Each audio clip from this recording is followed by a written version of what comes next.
क्या ईरान अंततः परमाणु सीमा को पार कर चुका है? ईरान और इजराइल के बीच तनाव नियंत्रण से परे बढ़ने के साथ हाल की घटनाएं सुझाव देती हैं कि ईरान ने शायद मध्य पूर्व में शक्ति संतुलन को बदल दिया है। 5 अक्टूबर को अलिज्ड परमाणु परीक्षण ने दुनिया भर में शाब्दिक और राजनीतिक दोनों रूपों में झटके भेजे, पहले से ही अस्थिर परिदृश्य में दांव बढ़ाते हुए और गठबंधनों और शक्ति संरचनाओं के पुनर्गठन का संकेत देते हुए।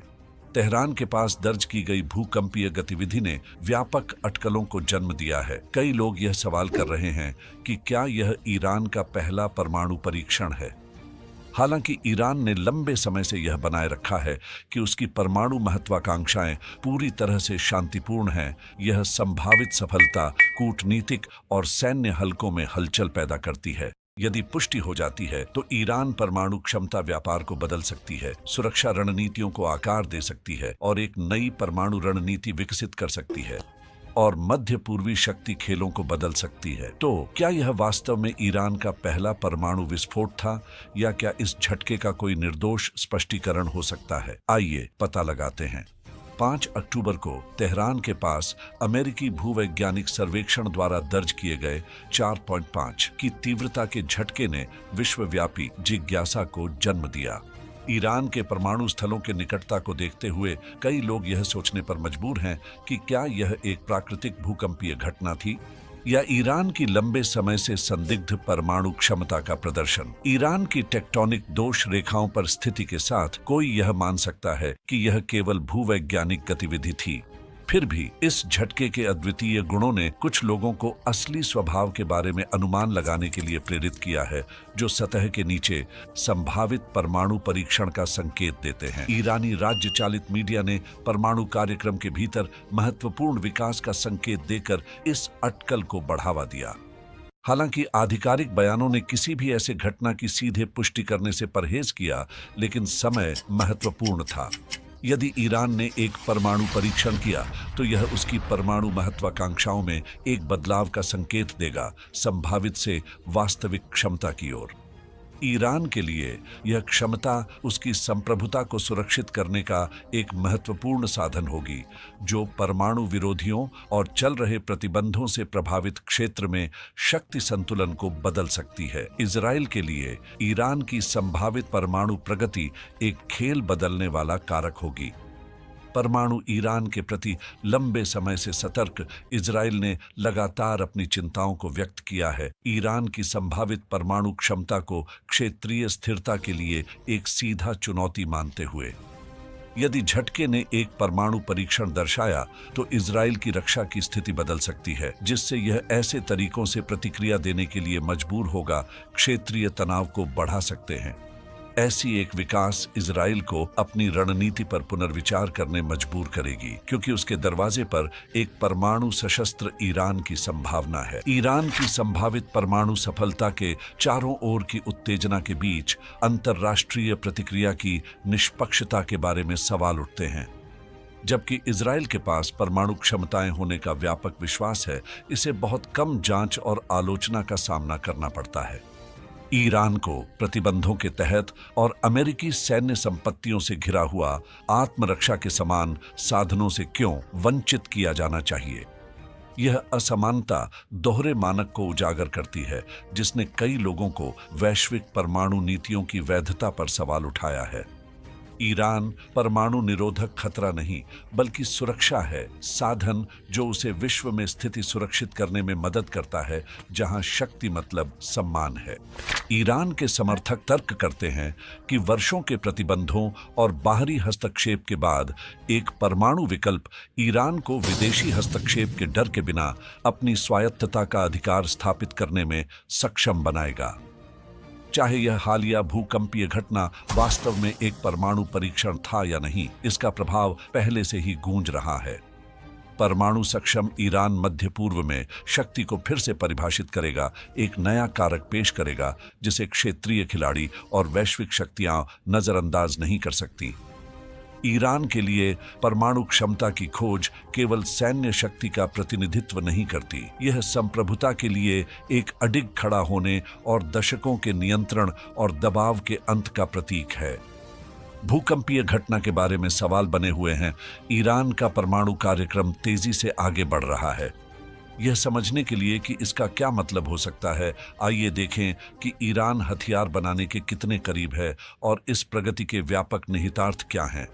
तो ईरान एक पूरी तरह से कार्यात्मक परमाणु हथियार हासिल करने के कितने करीब है। कृपया वीडियो को लाइक और शेयर करना न भूलें और अफ्रीका की भू राजनीति, अर्थव्यवस्था और बदलते परिदृश्य पर और वीडियो देखने के लिए हमारे चैनल को सब्सक्राइब करें।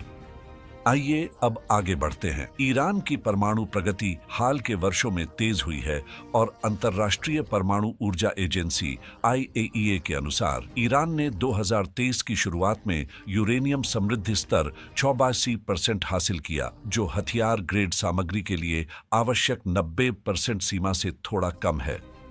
यह तेज प्रगति ईरान के कई विरोधियों द्वारा महसूस की गई आपात स्थिति को उजागर करती है, जो चिंतित हैं कि ईरान जल्द ही परमाणु हथियार के लिए पर्याप्त फिसाइल सामग्री रख सकता है। अमेरिकी खुफिया अधिकारियों ने चेतावनी दी है कि यदि ईरान ने उस सीमा को पार करने का चुना तो वह 2 सप्ताह में बम हेतु पर्याप्त फिसाइल सामग्री उत्पन्न कर सकता है। यह तैयार स्थिति एक महत्वपूर्ण विकास है, क्योंकि यह संकेत देती है कि ईरान के पास अपनी परमाणु को पूरा करने के लिए साधन और विशेषज्ञता है, यदि वह ऐसा करने का निर्णय लेता है।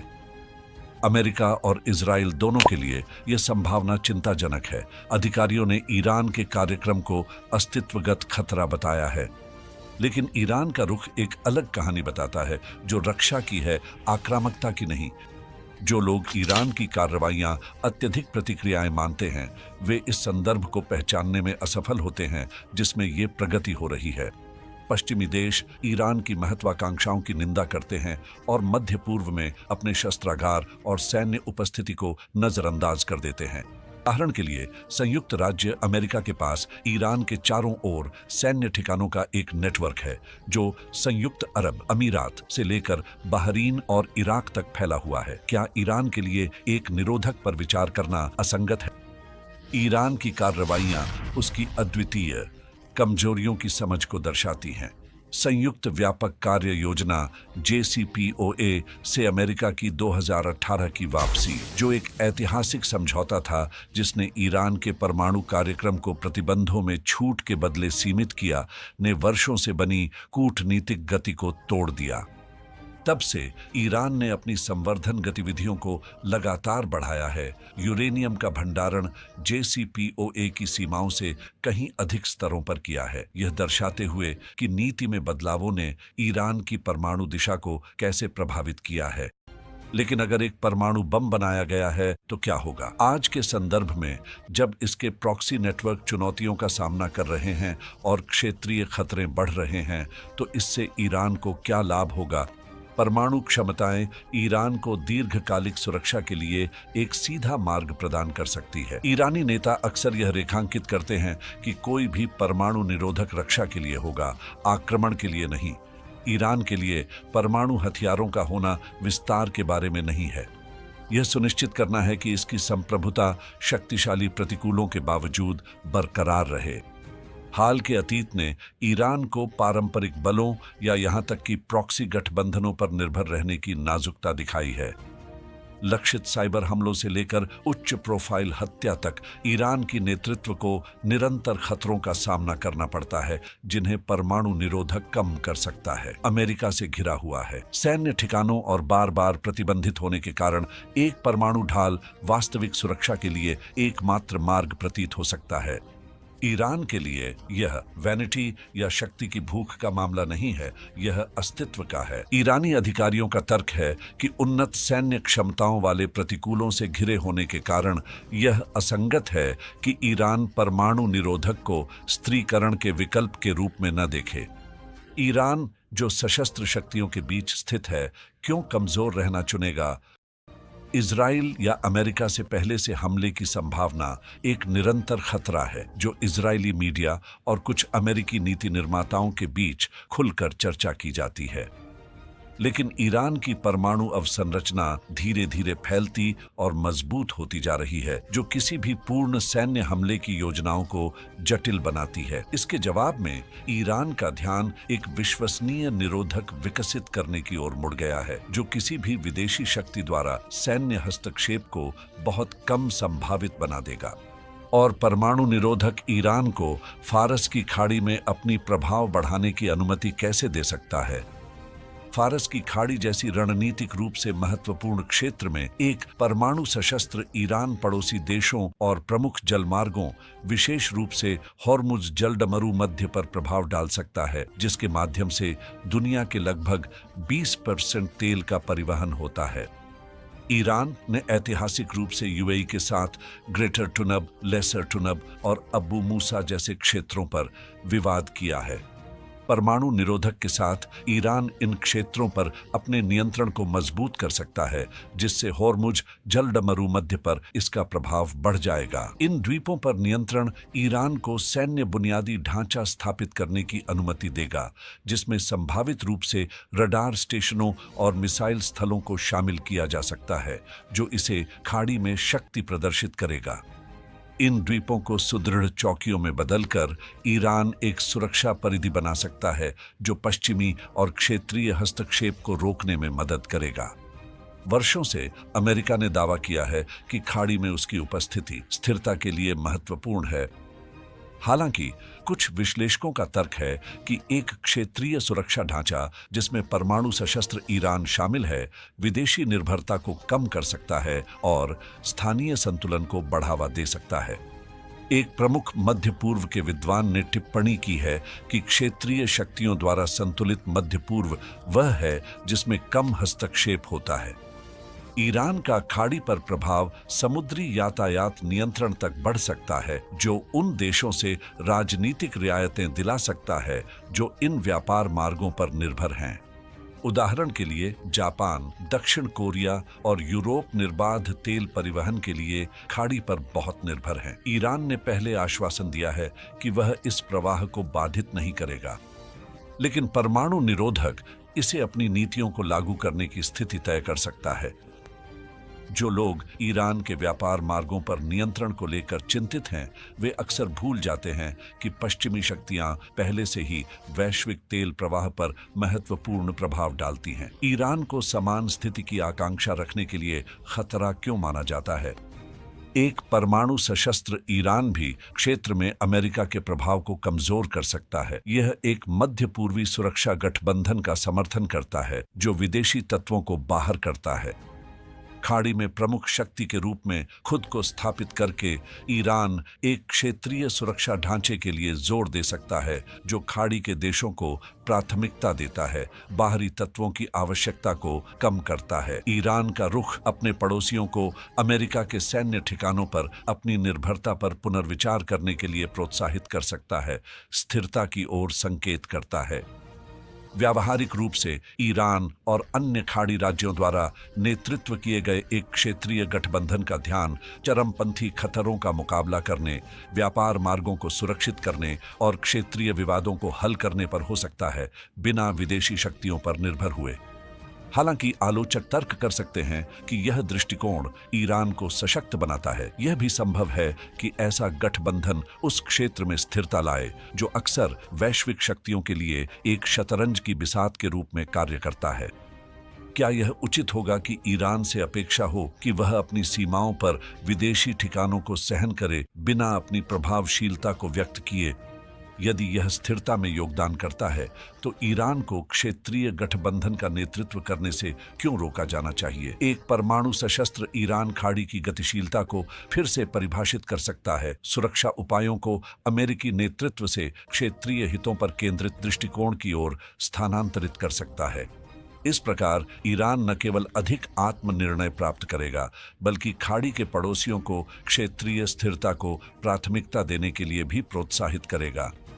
हालांकि खाड़ी में ईरान का प्रभाव परमाणु निरोध के साथ महत्वपूर्ण रूप से बदल सकता है, इसकी महत्वाकांक्षाएं अन्य क्षेत्रों और पड़ोसी देशों तक भी फैल सकती हैं। तो एक परमाणु ईरान का खाड़ी के बाहर सीमाओं और शक्ति गतिशीलता के लिए क्या अर्थ हो सकता है? हम अब किनारे पर एक शांत खिलाड़ी नहीं कर रहे हैं, हम एक ऐसी शक्ति की बात कर रहे हैं जो सीमाओं को फिर से परिभाषित कर सकती है और एक उंगली के इशारे से गठबंधनों को फिर से आकार दे सकती है, बिना किसी आक्रमण की आवश्यकता। परमाणु निरोध ईरान केवल एक क्षेत्रीय प्रभावकार नहीं होगा, यह एक शक्तिशाली केंद्र होगा जो मध्य पूर्व में नियमों को फिर से लिखने में सक्षम होगा। ईरान की सुन्नी बहुल खाड़ी राज्यों में शिया जनसंख्या के साथ गहरी संबंध है, जिन्हें उसने दशकों से नर्चर्ड किया है। लेकिन परमाणु शक्ति के समर्थन के साथ ईरान का समर्थन सूक्ष्म नहीं होगा, यह साहसी, स्पष्ट और प्रभावी होगा। बहरीन और पूर्वी सऊदी अरब जैसे स्थानों में शिया समुदाय इस परमाणु ईरान को एक रक्षक के रूप में देख सकते हैं। अचानक उनके पास अधिकारों की मांग करने, स्थिति को चुनौती देने और इन देशों के आंतरिक संतुलन को झुकाने अपनी आवाज को व्यक्त करने का आत्मविश्वास होगा। और ईरान को एक भी मिसाइल दागने या एक भी सैनिक भेजने की आवश्यकता नहीं होगी। यह निरोध द्वारा प्रेरित एक राजनीतिक शक्ति परिवर्तन है। एक परमाणु सक्षम ईरान में शिया समुदायों को लगेगा कि वे एक महाशक्ति को अपने पक्ष में रखते हैं। सैन्य संलग्नता की कोई आवश्यकता नहीं, केवल ईरान के निरोध की उपस्थिति ही खाड़ी की आंतरिक राजनीति को ईरान के पक्ष में मोड़ने के लिए पर्याप्त हो सकती है।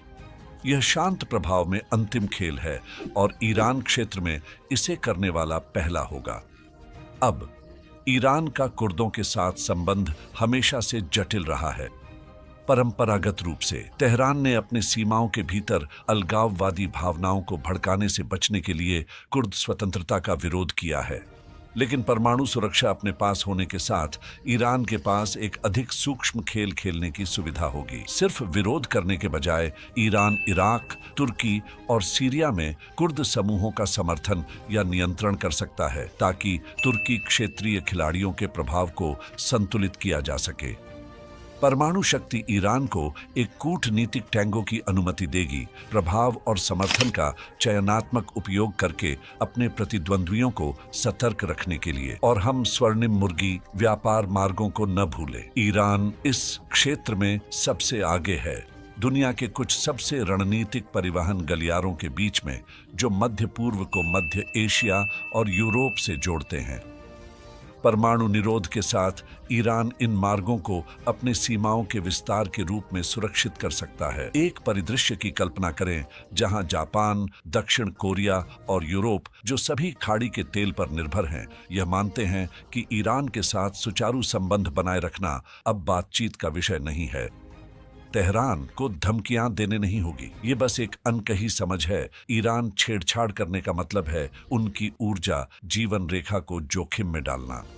एक परमाणु ईरान एक सैन्य शक्ति नहीं होगा, यह एक आर्थिक शक्ति केंद्र होगा जिसके पास प्रभाव होगा, व्यापार वार्ताओं को फिर से आकार दे सकता है। यह दुनिया के सबसे महत्वपूर्ण तेल परिवहन मार्गों में से एक का रखवाला होगा, न केवल एक क्षेत्रीय शक्ति बल्कि परमाणु शक्ति। हर तेल टैंकर जो हॉर्मुज जलडमरू मध्य से गुजरता है, वह तेहरान की शक्ति की मौन सहमति के साथ ऐसा करता है। स्पष्ट रहे, यह केवल मांसपेशियों को दिखाने के बारे में नहीं है। एक परमाणु ईरान क्षेत्र का अंतिम स्त्रीकरण करने वाला होगा, लेकिन अपनी शर्तों पर। पड़ोसी देश, विशेष रूप से छोटे खाड़ी राज्य, किसी भी उकसावे की कोशिश करने से पहले 2 बार सोचेंगे, यह जानते हुए कि ईरान की प्रतिक्रिया क्षमता एक पूरी नई लीग में चली गई है। ईरान के लिए परमाणु निरोधकता ऐसा होगा जैसे कहना, हम यहाँ हैं, हम मजबूत हैं और हमारे साथ खिलवाड़ नहीं किया जा सकता। यह स्त्रीकरण प्रभाव का ऐसा प्रकार है जो देशों को नियंत्रित रखता है, बिना युद्ध के खतरे को उठाए। एक परमाणु ईरान को भौतिक रूप से मानचित्रों को फिर से खींचने की आवश्यकता नहीं होगी, यह बस प्रभाव को फिर से परिभाषित करेगा, शक्ति और वफादारी की सीमाओं को बदलते हुए। इस नए खेल में ईरान केवल एक खिलाड़ी नहीं होगा, यह रेफरी होगा, नियम निर्धारित करेगा और सुनिश्चित करेगा कि सभी को पता हो कि किसके पास बढ़त है। लेकिन एक परमाणु सशस्त्र ईरान क्षेत्रीय खतरों के जवाब में अपनी सैन्य रणनीति को कैसे बदलता, यदि ईरान परमाणु क्लब में कदम रखता है तो उसकी सैन्य रणनीति पूरी तरह से 180 डिग्री बदल सकती है। सभी मोर्चों पर आग बुझाने से पीछे हटकर इस बारे में सोचो भी मत के रुख में प्रॉक्सी बलों को दर्जनों स्थानों पर संतुलित करने के दिन चले जाएंगे, प्रतिद्वंद्वियों के साथ बिल्ली और चूहा खेलते हुए। एक परमाणु सशस्त्र ईरान, यह एक पूरी नई खेल है। यह कैसे विकसित होगा, आइए जानते हैं। सबसे पहले, एक परमाणु ईरान अपनी दशकों पुरानी प्रॉक्सी नेटवर्क और अप्रत्यक्ष प्रभाव की रणनीति को समाप्त कर सकता है। हिजबुल्लाह, विभिन्न मिलिशियाएं और इराक, सीरिया और यमन में जिन पर उन्होंने भरोसा किया है, वे पीछे हट सकते हैं। क्यों? क्योंकि आपके पास एक परमाणु निरोधक होता है तो आपको फोन उठाने की जरूरत नहीं होती। लड़ाई शुरू होते ही आपको बस दुनिया को यह बताना होता है कि सीमा पार करना एक विकल्प नहीं है। अब एक परमाणु निरोधक समस्या शुरू करने के बारे में नहीं है, यह सुनिश्चित करने के बारे में है कि समस्या दरवाजे पर दस्तक देने का भी विचार न करे। ईरान के लिए, जो अमेरिका से घिरा हुआ है, अमेरिकी ठिकानों के बीच और दशकों की दुश्मनी का सामना करते हुए, यह आक्रामकता के बारे में नहीं है। यह रेत पर एक रेखा खींचने के बारे में है जिसे कोई पार नहीं करना चाहता। परमाणु निरोधक ईरान को अपने पड़ोसियों को जोखिम भरे चालों का अब बेमानी हम आक्रमण करने के लिए नहीं है, लेकिन हमें परखने की कोशिश न करें। यह एक सुरक्षा का स्तर है जो ईरान को शाह के दिनों से नहीं मिला है। इस स्तर की सुरक्षा के साथ ईरान आंतरिक रूप से ध्यान केंद्रित कर सकता है, अपनी स्थिरता में निवेश कर सकता है, बजाय इसके कि वह क्षेत्र में फैल जाए। कल्पना कीजिए कि अमेरिका या इजराइल हमले पर विचार कर रहा है। परमाणु निरोधक अंतिम अव्यवस्था है जो उन्हें कदम उठाने से पहले 2 बार, यहां तक कि 3 बार सोचने पर मजबूर करता है।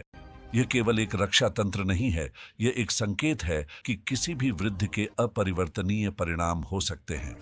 और अचानक मध्य पूर्व की गठबंधनों और प्रतिकूलताओं का सामान्य शतरंज का बोर्ड बहुत कम भरा हुआ लगता है। अगर कुछ है तो परमाणु क्षमता ईरान के प्रतिकूलों को अपनी उत्तेजनाओं को कम करने के लिए मजबूर करेगी, यह समझते हुए कि ईरान ने उलझाव की अपनी पुरानी रणनीति को एक ठोस सुरक्षित स्थिति के लिए बदल दिया है। इसलिए ईरान को हर क्षेत्रीय झड़प बने रहने भागदौड़ करने के बजाय हम एक ऐसे देश को देखेंगे जो अपने पर ध्यान केंद्रित कर सकता है, निरंतर रक्षा की चालों के खेल से मुक्त।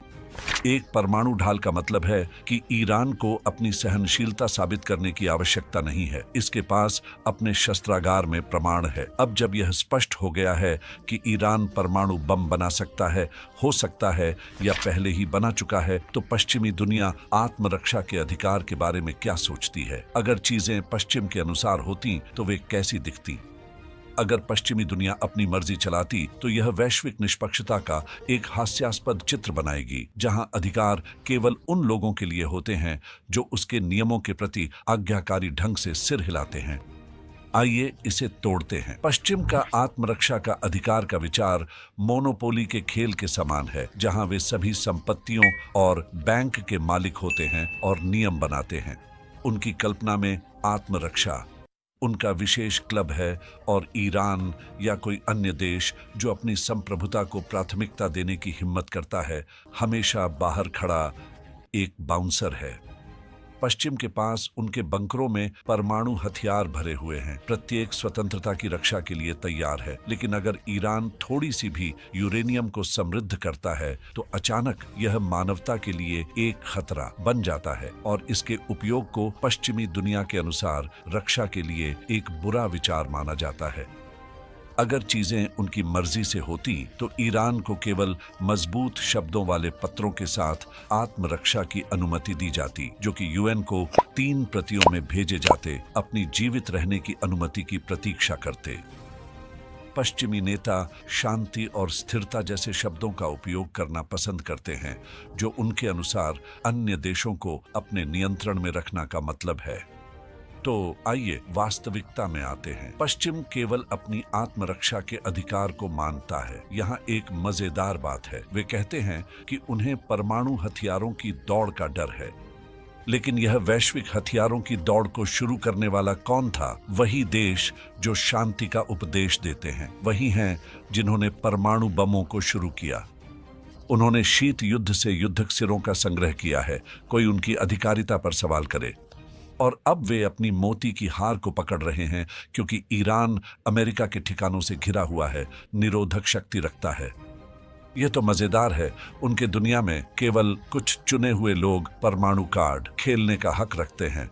और मजेदार बात यह है कि चुने हुए कुछ देश लगभग हमेशा वे होते हैं जो पश्चिमी हितों के साथ मेल खाते हैं। यह एक वीआईपी क्लब है जहां प्रवेश शुल्क पूर्ण आज्ञाकारिता है, और ईरान की अवज्ञा उन्हें उस शोर मचाने वाले बच्चे की तरह बनाती है जिसे वे चुप कराना चाहते हैं।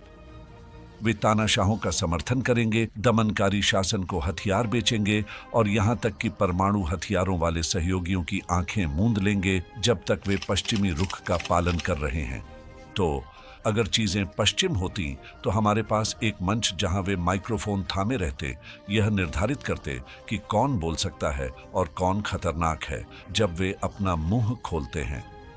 वे सभी निर्णय लेने का हक रखते हैं, जबकि यह दिखावा करते हैं कि यह सभी के सर्वोत्तम हित में है। क्या ईरान अपनी रक्षा कर रहा है? यह उनके स्क्रिप्ट में फिट नहीं बैठता, क्योंकि पश्चिम की दुनिया में अन्य देशों के लिए रक्षा का एकमात्र स्वीकार्य रूप समर्पण है।